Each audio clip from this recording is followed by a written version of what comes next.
มื้อนี้เฮาก็จะมาเฮ็ดแกงหน่อใส่ตีนหมูเนาะอันนี้เฮาก็ที่แรกเฮาก็เอาตีนหมูไปคั่วแล้วก็มาเอาน้ำใส่น้อยหนึ่งให้มันพดเนาะหลังจากน้ำพดแล้วเฮาก็มาใส่ยะนางกันเลยเนาะนี่เฮาก็คือมาตองยะนางกัน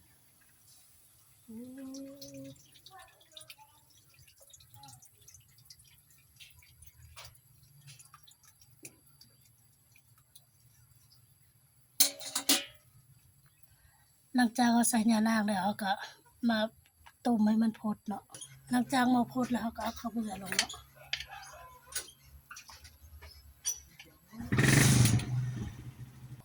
ทุกคน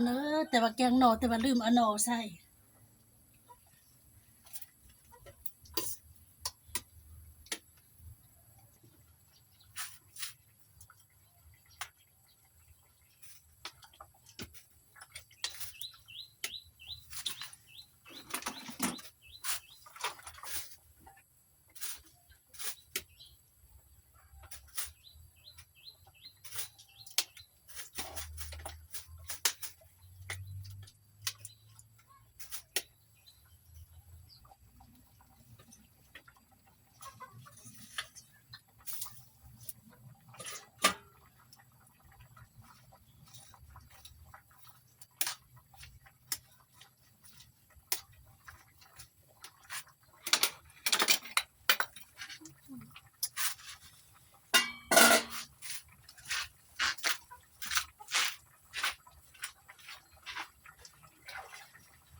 เซ